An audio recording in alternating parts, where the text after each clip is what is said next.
از هرج و مرج انفجار بزرگ، جایی که زمان و فضا آغاز شد. A glimmer of light emerges from the darkness. سلام، وقتتون بخیر. سه‌شنبه 8 خرداده. نمیدونم ویدیو ادیت شده و نهاییش کی دست شما میرسه، ولی میخوایم بریم ادامه کار. 2 hours later. تا اینجا کار رو پیش بردیم. در واقع این بیس و اصل خود ماشینه. داریم کارگاه رو انتقال میدیم یه جای دیگه، به خاطر اینکه اینجا خب یه سری محدودیت ها بود و اصلا مهمتر این که قطعا ماشین از در کارگاه نمیتونه بره بیرون. واقعا این زاویه ها رو خیلی سختی کشیدیم اینکه این نسبت به اون وسط باشه و دقیقاً وسط اون دوتا هم با اون وسط و این یکسان باشه و اینکه همه زاویه ها درست باشه. و اینکه حالا اینجا اتفاقای جالبی هم افتاد. مثلا فیوز اینجا ضعیف بود، گفتم یه خورده فضا بسته بود، همینطوری که میبینین تنها راه خروج هوا همین پنجره است. اینجا میخواستم جوشکاری بکنم، واقعا خفه میشدم. یعنی واقعا خیلی چیزه. تازه با اینکه ماسک میزدم. حالا جایی که داریم میریم و خواهیم دید.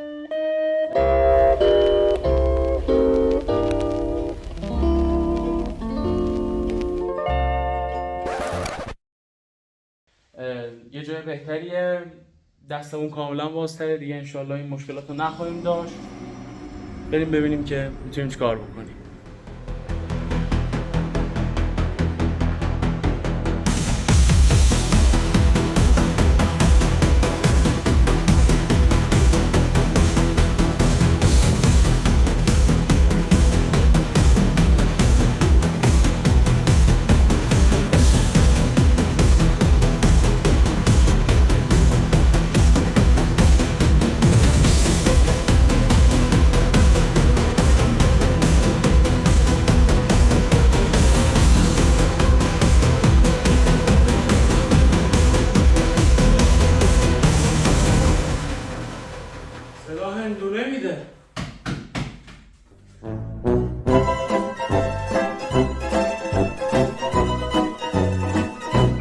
فکر نکنم دیگه با این کارگاه کاری داشته باشیم.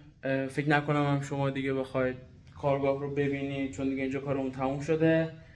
ممنونم که تماشا میکنید.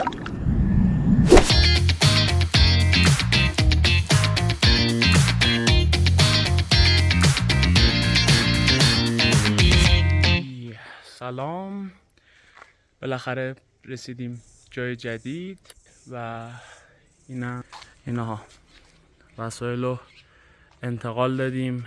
ببینیم به کجا میشه رسید. منتها قبلش چند تا چیز رو اول بگم بهتون. حقیقتش اینه که اینی که اونورش نیمسان جلوتره من باش حال نمیکنم، باش اصلا حال نمیکنم. این وسط قرار بود یه آهن دیگه بخوره، اینو بزنیم، زبدریا رو بزنیم، بعد یه آهن این وسط باید بخوره، یه آهن اون وسط باید بخوره. سرشو فعلا وا میذارم تا ببینم چی میشه. اینو اونورش رو میبرم، نیم سانت میدم آقا. بریم جلو تا ببینیم که چی میشه دیگه. کار رو شروع کنیم و منم بذارم از کارا فیلم بگیرم.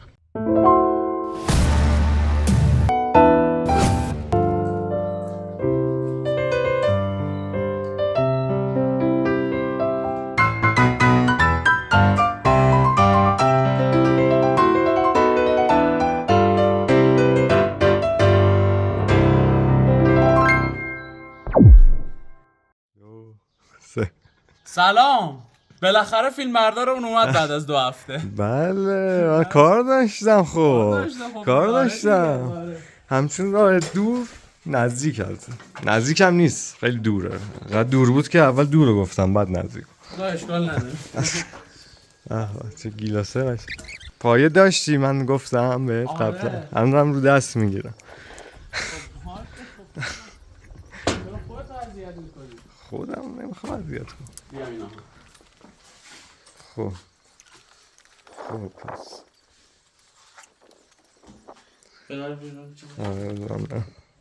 گرفتم از این اصلا پایه باشه.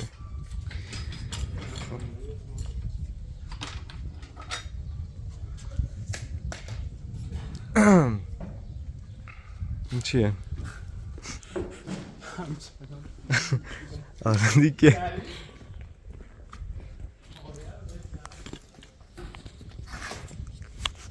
خب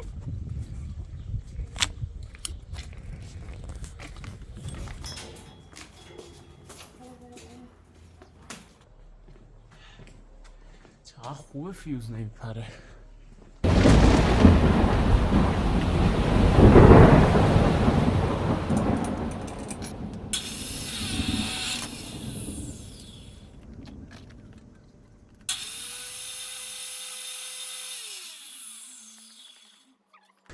فکر کنم تو قابم. آره اینا رو دقیق نمیتونم گرد کنارشو برش بدم، به خاطر همین یه چیزی پرینت گرفتم، پرینت سبودی اینها.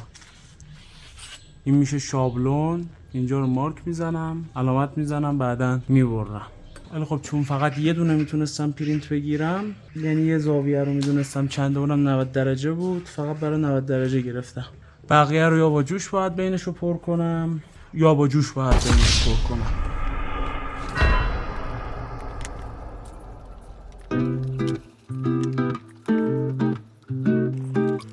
این شکلی میشه بعد از مارک زدن.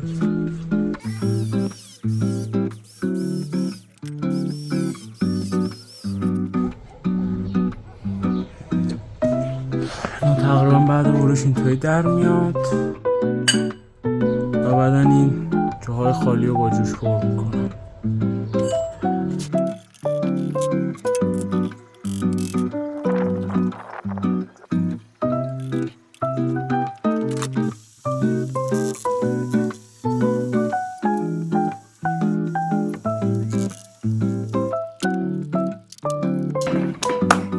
خسته نباشید. ممزی طرز تهیه رو بهشون نشون بده. آره وایسا.